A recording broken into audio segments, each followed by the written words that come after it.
He heard his daughter's name for the first time in 18 years through a half-open door. Adrian Stone was walking down the east corridor of his mansion. Not a route he took often. The east wing was staff quarters and storage and the kind of quiet that accumulates in large houses when no one fills them. When he heard voices, two of them, low, careful, the deliberate murmur of people who believed they were alone. He stopped without deciding to stop, the way the body sometimes responds to danger before the mind catches up. One voice he recognized immediately. Amara. She'd been his housekeeper for 23 years. She'd been there before the mansion, before the empire, before everything. She'd been there the night Elaine died. The other voice was a man's, measured, professional, the voice of someone who chose his words with legal precision. Adrian pressed himself against the corridor wall and listened. "The document is valid," the man was saying. "Once she turns 18, the inheritance triggers automatically. There's nothing anyone can do to stop it at that point." "I understand that," Amara said. Her voice was tight, controlled but barely. "I just need to know if you'll find out." "Amara," a pause. "He's going to find out. That's why we need to talk about Sophia." Adrian stopped breathing. Sophia. His daughter's name. The name on the small headstone he visited every year on the anniversary of the accident. Out of a grief so deep it had stopped feeling like grief and started feeling like weather, just the permanent condition of his life, something he moved through rather than felt. Sophia Elaine Stone, beloved daughter, born in spring, buried in winter before she ever got to be anything at all. Or so he had believed. He didn't walk through the door. He stood in the corridor with his hand flat against the wall and waited and listened, and the world as he knew it began, very quietly, to come apart at the seams. He heard enough. He didn't hear everything, but he heard enough. He waited until the lawyer left. He counted to 30, then he pushed open the door. Amara was standing with her back to him, her hands braced on the edge of a desk, her head down. She heard him come in and she went very still, the stillness of someone who has been waiting for a particular moment for a very long time and is not surprised that it has finally arrived. "Turn around," he said. She turned around. Her face was composed. It was the composure of a woman who had rehearsed this, who had imagined this conversation in the dark for years and had made her peace with it, or tried to. She was 61 years old and she looked it in that moment in a way she usually didn't. "Tell me," he said. His voice was quiet. The quieter he got, the more dangerous, and she knew that. Everyone who knew him well knew that. "Tell me everything right now, no more of whatever this has been." She looked at him for a long moment, then she said, "Sit down, Adrian." "I will not sit down." "Please." Something in the please reached him. He sat. She told him. She told him slowly, and in order, and without flinching from any of it, as though she decided that if the moment was finally here she was going to do it right. She told him about the night of the accident 18 years ago, how she'd gotten the call that Elaine was gone, how she'd driven to the site before the police had finished clearing it, how she'd found an infant, impossibly small, impossibly alive, in a car seat that had been thrown clear of the wreckage into a ditch filled with soft winter grass. She told him how she'd picked that baby up and the baby had stopped crying instantly, completely, and looked at her with Elaine's eyes. She told him how she'd stood on the side of that road in the dark, holding a child who was supposed to be dead, and made the worst decision of her life. "You have to understand what you were like," she said. "After Elaine, you have to remember you didn't sleep, you didn't eat. You sat in that study for 6 weeks and I was afraid, truly afraid, that one morning I would come in and you'd be gone too. And I thought if I gave her back to you, you would love her so desperately and so badly and she would carry that her whole life. The weight of being the only thing left. I thought I was protecting her." She stopped. Her jaw worked for a moment. "I know how that sounds." "Do you?" he said flatly. "I know how it sounds. My daughter," he stood up, he needed to stand up. "My daughter was alive and you raised her in my house. I've been living in this house for how long and she's been here and you never." He stopped. He pressed his hand over his mouth and stood with his back to her, breathing. "She's here now," Amara said softly. "She's in the garden. Her voice caught for the first time. "She's wonderful, Adrian. She's so much like Elaine it will break your heart, but in the best way, in the way that feels like Elaine left something behind on purpose." He didn't speak for a long time. When he turned back around, his face was different. Something in it had collapsed and then rebuilt itself into something rawer and less controlled than his usual expression. His eyes were red at the edges but dry. "She doesn't know," he said, "about me." "No. What does she know?" "She knows her mother died. She knows she was taken in and raised by someone who loved her. She doesn't know, she's never known about you." He exhaled slowly. Who is she? Tell me who she is, not what she looks like. Who is she? Amara sat down. She reads everything she can get her hands on. She's studying to test into university early. She wants to be an architect. She draws buildings. She fills notebooks with buildings. She has since she was 8. She's kind in a way that's not performance, it's just how she moves through the world. She stops to talk to people. She remembers things people tell her. Amara paused, and when she spoke again her voice was very careful. She has a feeling. She's had it her whole life. That something is missing, that there's a piece of her story she doesn't have. She's never said it directly, but I know her well enough to know. Adrian said nothing. He looked at the floor, then he looked up. I want to meet her. Adrian. Today, I want to meet her today. Don't tell me to wait. Don't manage this. His voice broke once cleanly, and he brought it back under control with visible effort. I have missed 18 years of my daughter's life. Do not ask me to wait one more day. Amara held his gaze, then she nodded. He found her in the garden, which he supposed was fitting. Elaine had always said that the garden was the realest part of any house, the part that required the most honesty because you couldn't fake growth. Sophia was sitting on the low stone bench near the far hedge, a sketchbook open on her knee, a pencil moving across the page with the quick, decisive strokes of someone who knew exactly what they were drawing. She was wearing a pale blue shirt and her hair was dark and pulled back, and she had Elaine's hands. He could see it from 20 feet away, the long fingers, the way she held the pencil close to the tip. She looked up when she heard his footsteps on the gravel. She had Elaine's eyes too, and when they landed on him he had to stop walking for a moment and recalibrate everything. Mr. Stone, she said, her voice was steady but careful. He was not a stranger to her. He was the man who owned the house she lived in, whom she had seen occasionally across rooms and hallways but had never spoken to at any length, whom Amara had described as private and busy in a tone that Sophia had always suspected meant something more. Amara said you wanted to talk to me. He crossed the remaining distance and sat on the other end of the bench, not close. He didn't want to overwhelm her. He sat as far as the bench allowed, and he looked out at the garden for a moment because he didn't trust himself to look directly at her yet.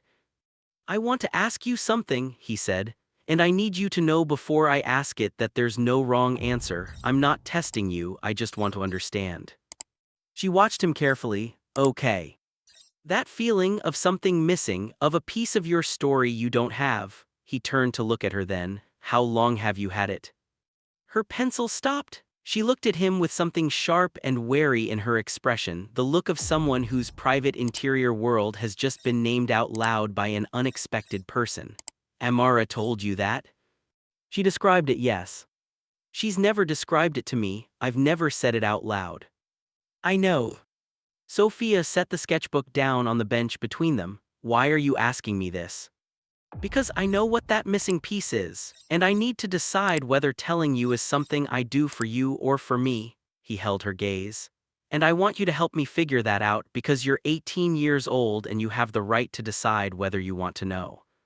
She stared at him. He watched her process it, watched the wariness shift into something more complex, a rapid interior calculation that moved across her face like weather. She had his jawline, he realized. Beneath Elaine's everything else, she had his jawline and something in the set of her shoulders that he recognized when he looked at photographs of himself at that age. Tell me, she said. He told her. He told her straight, without softening, without building to it, because she was not a child and he could see in her face that she would respond badly to being handled. He told her about Elaine, about the accident, about the grave with her name on it that he had visited every year for 18 years. He told her what Amara had told him just hours ago in the room off the east corridor. And then he stopped and he waited. She didn't speak for a long time. She looked at the garden. Her hands were clasped in her lap, knuckles pale. When she finally looked at him, her eyes were wet but her voice was level. You believed I was dead, she said. I believed you were dead. You visited a grave. Every year, November 14th. That's my birthday. He couldn't speak for a moment. I know, he said. She stood up. She walked a few feet away from the bench and stood with her back to him, her arms crossed, her head slightly bowed. He watched her and waited and gave her the space because there was nothing else to give. When she turned back, she looked different, not younger or older exactly, but more stripped down, like something had been taken away and she was seeing what was underneath. What happens now? She said. That's up to you. Don't do that, don't give me all of it, tell me what you want. He stood up too. I want to know you. I want whatever 18 years from now looks like, whatever we can build toward that. I am not asking you to call me your father or feel something you don't feel. I am asking you for time." He paused. "And I need to tell you about the inheritance because there are things tied to your existence that have legal weight and you need to know." Her expression sharpened. "What inheritance?" "Your mother's family had assets that were placed in a trust before she married me. I was never told about it. The lawyer you heard Amara speaking with, he was her mother's estate lawyer. When your mother died, the trust was restructured to pass to you on your 18th birthday." He paused. "You're 18 now." She processed that. "How much?" "Enough to matter." She laughed once, a short, involuntary sound that was nothing like humor. "Of course," she said, "of course there's money." "It's not about the money." "I know it's not about the money, but someone made sure the money exists and someone structured it so I'd inherit it at exactly this age, and Amara didn't just accidentally keep me a secret. Someone made sure she had reason to, didn't they?" He looked at her. He felt in that moment something that parents must feel, and he had never had the chance to feel the specific shock of recognizing your own mind in another person's face. "Yes," he said quietly, "I think so." They went inside. They sat at the kitchen table, not his office, not the formal dining room, the kitchen table, which felt like the right place for a conversation that was not yet settled into any shape, and Amara made tea that no one drank, and the three of them spread out what they knew and looked at it. Amara had kept documents. She produced them from a lockbox that she'd carried in her belongings for 18 years, a collection of papers, photographs, sealed letters. Among them was an envelope from a lawyer named Gerald Marsh, dated 3 months after the accident, addressed to Elaine Stone and marked personal and confidential. Amara had never opened it. She hadn't been able to bring herself to. Adrian opened it now. Inside was a letter in legal language, dense and careful, but the meaning once extracted was this. Gerald Marsh had uncovered evidence before the accident that someone had been attempting to manipulate the terms of Elaine's family trust. The attempt was sophisticated. It involved falsified documentation and a deliberate effort to redirect the inheritance away from any direct heirs. Marsh had been preparing to bring this to Elaine's attention. He had also, the letter noted, concerns about the safety of anyone connected to the trust's legitimate line of inheritance. The letter was dated 4 days before the accident. Adrian set it down on the table. The kitchen was very quiet. "Who knew about this trust?" Sophia asked. Her voice was completely steady. She had Elaine's composure too. It turned out that particular brand of stillness that meant not absence of feeling but absolute control of it. Elaine knew, her family's lawyer knew. Adrian turned the letter over in his hands. "And my business partner at the time, Victor Hale. He handled all of my legal and financial structures. He would have had access to estate documentation through our shared counsel." Made a very small sound. Adrian looked up at her. "What?" She shook her head once. Then, after the accident, Victor was the one who suggested we close everything quickly, settle the estate, close the files, not drag it out. He said it would be easier for you. She paused. I thought he was being kind. The three of them sat with that for a moment. "He's still your business partner," said. "He's still my business partner. He's been my business partner for 21 years. He's been at this house, at this table." Adrian stopped. "He's been watching," said, "for 18 years, waiting to see if anyone would surface, waiting to see if the inheritance would trigger." "And now you've turned 18, Adrian said, "and the trust is active and the lawyer came to see," and he stopped again. "And he'll know," said, "or he will soon, because people like that always have someone watching."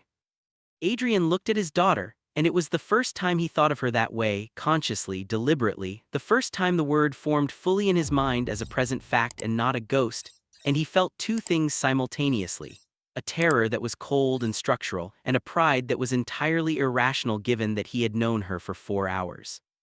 "We need to move carefully," he said. "We need to move fast," said. "Both," said, and both of them looked at her, and she lifted her chin slightly. "I've been keeping this child safe for 18 years. I did not do it to lose her now. Tell me what you need." What followed was not a plan so much as a controlled acceleration.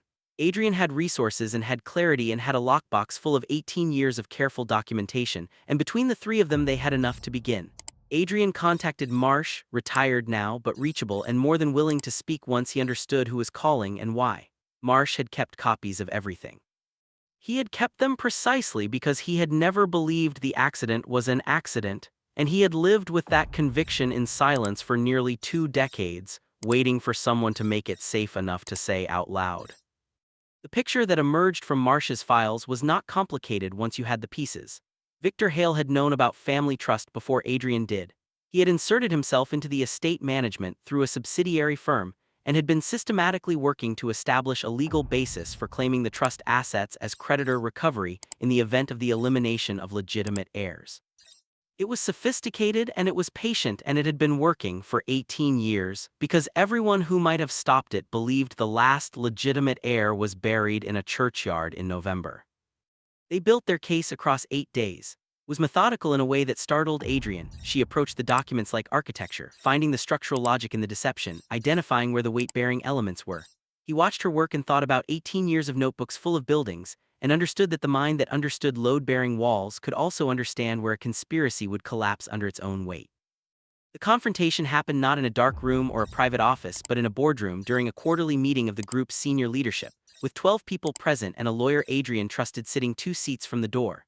Victor Hale was at the far end of the table, silver-haired and composed, the picture of a man with a clean conscience, and he didn't understand what was happening until it was already over. Adrian set a single folder on the table. He didn't open it immediately. He let the silence do its work. "Victor," he said, "I want to give you the chance to speak first. Before I open this, I want to give you that." Victor looked at the folder. His composure was remarkable. Adrian had always admired his composure, had thought for decades that it was the product of integrity. Now he understood it was the product of long practice at concealment. "I don't know what you think you have," Victor said. "Yes, you do. Adrian. My daughter is alive." He said it quietly to the room, and the room went very still. "Her name is Stone. She turned 18 8 days ago, and every piece of documentation in this folder connects you specifically, directly, legally to the events of November 14, 18 years ago and everything that followed." He opened the folder. "Marsh says hello." Victor's composure left him then. Not dramatically, it didn't shatter, it's simply like a tide going out, and what was underneath was not the man Adrian had known for 21 years but a much smaller and more frightened person who had spent 2 decades waiting for exactly this moment. It took another 40 days to complete the legal process, 40 days of documentation and deposition, and the particular exhaustion of unwinding a lie that had been constructed to last forever.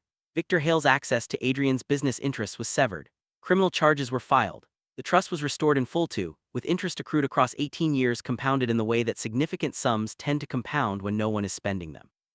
On the evening of the 41st day, Adrian found in the garden again. Same bench, same sketchbook, though the drawing on the page was different, not a building this time but a floor plan, careful and detailed, for a house that didn't exist yet. He sat at the far end of the bench as he had the first time and looked out at the garden. "What are you drawing?" he asked. She turned the sketchbook toward him. It was a large house open plan with a central atrium and wings extending in 2 directions, generous windows everywhere. A garden indicated in the corner in a few quick, confident lines. "A house," she said. "Whose house?" She was quiet for a moment. "I don't know yet. I've been drawing it for a few weeks. I think it's a house that belongs to people had a complicated time getting to each other. It needs a lot of light." He looked at the drawing for a while. "It's a good house." "It needs work. Most good things do." She smiled, and it was smile, and it was also not smile. It was its own thing, shaped by 18 years of a life he hadn't been part of, and that was its own kind of gift, the fact that she had become someone fully formed and real before he ever met her. She was not a continuation of his grief. She was a separate person who happened to be his daughter, and learning the difference between those two things was, he suspected, going to be the work of the rest of his life. Amara brought them tea. She set the cups on the bench between them without saying anything and started back toward the house. "Amara," Sophia called. She turned. Sophia held out her hand. Amara looked at it for a moment, the long fingers, the pencil-calloused tips, and then crossed back and took it and held it, and the 3 of them stayed there in the garden as the sun went down behind the hedges and the light went amber and then rose and then the particular blue that comes just before dark. There was no version of this that was simple or clean or without cost. 18 years were not returned by a legal settlement or a conversation on a bench. Amara would carry what she had done, and Adrian would carry what he'd missed, and Sophia would carry the strange, specific weight of a childhood that was real and loving, and also built on a foundation of secrets. those things didn't dissolve. They became part of the structure, the way all the hardest things do, load-bearing walls you build around rather than through. But the house had light. That was the thing. However it had been built, however long it had taken to find its way to this moment, it had light coming in from every possible angle because the people inside it had decided, each in their own time and at their own cost, that truth was worth what it demanded. The garden went dark, the three of them went inside. And somewhere in a churchyard across the city, a headstone with a child's name on it stood under the same darkening sky, the last remnant of a lie that had finally finished, and a grief that had finally found its way to something on the other side. If this story hit you somewhere real, if you felt the weight of that first conversation on the bench, or the moment Adrian opened that folder, drop a comment and tell us, which character do you think carried the hardest burden? Was it Adrian, Sophia, or Amara? We read every single comment. And if you're not subscribed yet, hit that button now. We tell stories like this every week and you don't want to miss what's coming next. Like the video if it moved you. Share it with someone who needs a story today. We'll see you in the next one.